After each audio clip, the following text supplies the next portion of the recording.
அந்த பின் கதை பார்த்தீங்கன்னா தெரியும். அப்படியே எல்லாம் விழுந்து அது வந்து உங்களுக்கு வந்து டேபிளில் இருந்ததெல்லாம் பிடிச்சி சமைச்சிருக்கனால எல்லாத்தையும் தட்டி விட்டு இது பண்ணிட்டு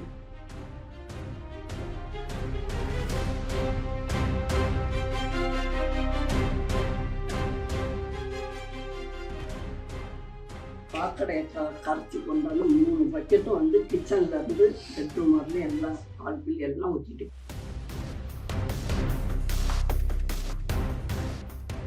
வெளியில் வந்து இதெல்லாம் ஜாடி ஓனர் எடுத்துக்கணும் ஜாடியெல்லாம் அப்படிக்கு உடச்சி போட்டுட்டு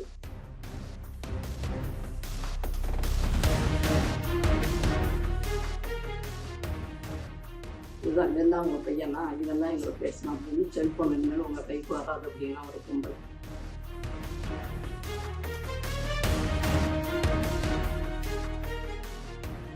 அம்மாவோட ஃபோனை வாங்கி அதுலேயே எனக்கு வீடியோ கால் பேசுகிறாங்க.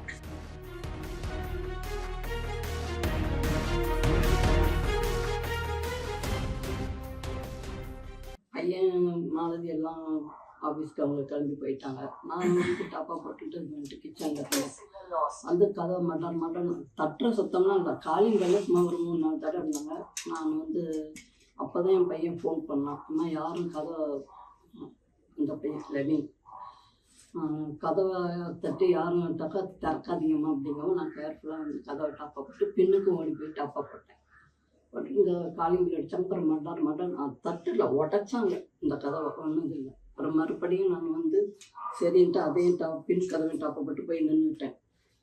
மறுபடியும் கதவு கிச்சன் ஜன்னலெல்லாம் திறந்து இது பண்ணாங்க. கதவை அப்புறம் மட்டன் வச்சு கதவை நான் அடிக்கவும் போய் கதவை இப்படி தள்ளுனேன். இவ்வளோனா ரொம்ப இது பண்ணி கதவை அடிக்கவும் நான் இப்படி கதவு ஒரு டால்பா கலந்துக்கிச்சு. விழவும் நான் போய் ஒதுங்கிட்டேன். அந்த பின் கதவை பார்த்தீங்கன்னா தெரியும். அப்படியே எல்லாம் விழுந்து அது உங்களுக்கு வந்து டேபிளில் இருந்ததெல்லாம் பிடிச்சி சமைச்சிருந்தனால எல்லாத்தையும் தட்டி விட்டு இது பண்ணிவிட்டு எங்கே அவன்ட்டு யார் அப்படின்னு சங்கர் அவன் கம்பெனி கிளம்பி போயிட்டான்.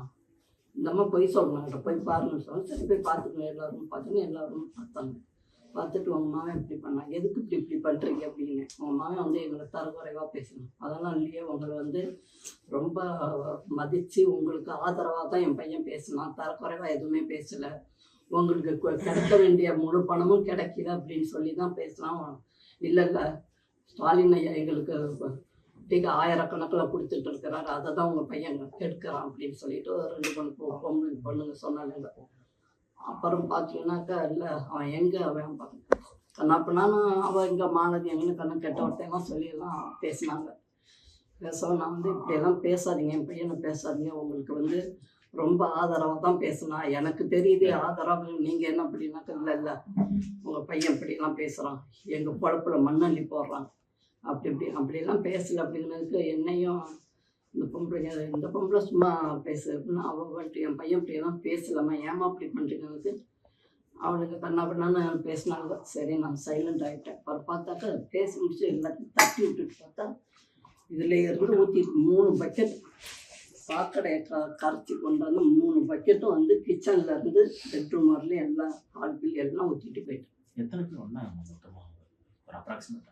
வீட்டுக்குள்ளே வந்ததே ஒரு 15 பேர் இருக்கும். வெளியில் வேறு இந்த பக்கம்லாம் நின்னாங்க. வெளியில் வந்து இதெல்லாம் ஜாடி ஓனர் எடுத்துக்காங்க. ஜாடியெல்லாம் அப்படிக்கு உடச்சி போட்டுட்டு அவனுக்கு அப்படியே செல்ஃபோனையும் பிடிக்கிட்டேன். நான் இப்படி வச்சுட்டு இருந்தேன். இதுதான் இவன் தான் உங்கள் பையனா, இவன் தான் எங்களை பேசினான் அப்படின்னு செல்ஃபோன் இனிமேல் உங்கள் கைக்கு வராது அப்படின்னா ஒரு கும்பல். சரின்ட்டு தான் அப்புறம் அவங்க முடிச்சுட்டு எல்லாம் உடச்சிட்டு தட்டி விட்டுட்டு எங்களை மலைன்றதுக்கு இழிவாக பேசினாங்க. இப்போ நீங்கள் கூட்டி எழுதுங்க மலத்தை அப்படின்னு சொல்லிட்டு எல்லாத்தையும் வச்சுட்டு அந்த பட்டில் போயிட்டாங்க. போலீஸுங்க வந்த உடனே அப்படி சொன்ன உடனே இருமா அவனுங்க எல்லாம் கத்திக்கிட்டு வீடியோ போட்டுட்டுருக்காங்க. கொஞ்சம் அவனுங்க அமைதியாக இருக்கட்டும், அவங்க ஃபோனை நான் வாங்கி தரேன் அப்படின்னு சொல்லிட்டு அப்புறம் சரி அப்படின்ட்டு போயிட்டாங்க. நான் உள்ளுக்குள்ளே உள்ளுக்குள்ளே பாதுகாப்புறம் நாங்கள் பார்த்துக்குறோம் அப்படின்னாங்க போலீஸ்காரங்க. சரிங்க அப்படி போலீஸுங்க ஒரு 1/4 மணி நேரம் கழிச்சு வாங்கி கொடுத்துட்டாங்க. தாக்குனாங்களா எதுவும் தாக்குதல் ஈடுபட்டாங்க? உங்களை எதுவும் தாக்குனாங்களா? இல்ல அதெல்லாம் ஒண்ணு யாருன்னே தெரியாம உங்க போனை பார்த்து இவர்தான் சங்கரா அப்படின்னு கேட்கும்போது ஏதாவது தூண்டுதல் ஏதோ இருக்குன்னு நினைக்கிறீங்க? கண்டிப்பா அது யாருன்னு எனக்கு கரெக்டா சொல்ல தெரியல. அரசியலும் கலந்துருக்குது, எல்லாருமே கலந்துருக்குறாங்க இதுல. யாருன்னு எனக்கு சொல்ல முடியல. நான் ஆனால் போலீஸ்காரன்ட்ட சொன்னேன், இது மிஸ்டர் உதயநிதி செய்கிறது தாங்க இதெல்லாம் அப்படின்னு சொன்னேன். வேணுமனே பண்ணுறாங்க. இது என்ன சொல், உன்னோட தாயா நீ தான் உன்னோட தாயா அப்படி பேசுகிறானே, அது சொல்லக்கூடாதான். எப்படி பேசுகிறேன், என் பையன் நல்லா தான் பேசுகிறான், உங்களுக்கு ஆதரவாக தான் பேசுகிறான் அப்படின்னு. 9:45க்கு நான் கிளம்பும்போது இந்த பக்கம் வந்து இந்த சந்தில் 2 பஸ்ஸு நின்றுச்சு, மினி பஸ் வந்து இருந்துச்சு. இந்த சந்தில் எதுக்கு பஸ் வருதுன்னு யோசிச்சுட்டே நான் போயிட்டு இருக்கும்போது என்னுடைய வாகனத்தின் மீது கல் விட்டு இருந்தாங்க. அப்போ தான் இந்த பஸ்ஸில் வந்திருக்கவங்க என்ன இந்த தாக்குறதுக்காக தான் வந்திருக்காங்கன்னு நான் தெரிஞ்சுட்டு முன்னாடியே அம்மாவுக்கு ஃபோன் பண்ணி கதவை திறக்காதீங்க பத்திரமா இருங்கன்னு சொல்லும்போதே தம்பி வந்து கதவை அடிக்கிறாங்க அப்படின்னு சொல்லிட்டு சொன்னாங்க. அதுக்கப்புறம் கட் பண்ணிவிட்டு உடனடியாக காவல் கட்டுப்பாட்டு அறைக்கு ஃபோன் பண்ணி இந்த மாதிரி வீட்டில் தாக்குதல் நடந்துட்டு இருக்குங்க அப்படின்னு சொன்னேன். ஒரு 10 நிமிஷம் கழிச்சு அம்மா கிட்ட அம்மாட்ட பேசும்போதே 10 நிமிஷத்துக்குள்ளே பின் கதவை உடச்சிட்டு வீட்டுக்குள்ளே நுழைஞ்சிட்டாங்க. அம்மாவோட ஃபோனை வாங்கி அதுலேயே எனக்கு வீடியோ கால் பேசுகிறாங்க. எனக்கு வீடியோ கால் பேசி உங்கள் வீட்டுக்குள்ளே தாண்டா அது நடக்குது பாரு அப்படின்னாங்க. அதுக்கு பிறகு நான் அப்புறம் கீழ்பார்க்க உதவி ஆய்வாளர் ஒருவர் பேசினார். சார் நாங்கள் வந்துட்டோம் ஸ்பாட்டுக்கிட்ட. நான் 2-3 மாட்டி பேசி கிட்டத்தட்ட அரை மணி 40 நிமிடங்கள் வந்து அவங்க வரல. அதுக்கப்புறம் பேசினோன்னா அவரே காலுக்கு வந்துட்டு சார் வந்துட்டாங்க, இப்போ அம்மா வீட்டில் பத்திரமா இருக்காங்கன்னு தகவலை சொல்லிட்டு ஃபோனை வாங்கி கொடுத்துட்டேன்ற தகவலையும் என்கிட்ட சொன்னாங்க. அண்ட் இது வந்திருக்கவர்கள் நான் தொடர்ந்து வந்து இந்த டிசம்பர் 2024 தமிழக முதல்வர் துப்புரவு தொழிலாளிகளுக்காக கழிவுநீர் சுத்திகரிப்பு வாகனத்தை வந்து மத்திய அரசு மற்றும் மாநில அரசு நிதி உதவியோடு அளிக்கக்கூடிய ஒரு திட்டத்தின் கீழே ஒரு 230 வாகனங்களை வழங்கினார். நான் இன்வெஸ்டிகேட் பண்ணி அந்த 230 வாகனங்களையும் பெற்றவர்கள் தமிழ்நாடு காங்கிரஸ் கமிட்டியின் தலைவர் திரு செல்வ பிறந்தகை அவர்களின் பினாமிகள். ஒரு 87 பேர் மட்டும்தான் அந்த உண்மையான பயனாளிகள். மீதம் உள்ள அத்தனை பேருமே திரு செல்வ பிறந்தகை அவர்களின் பினாமிகள்.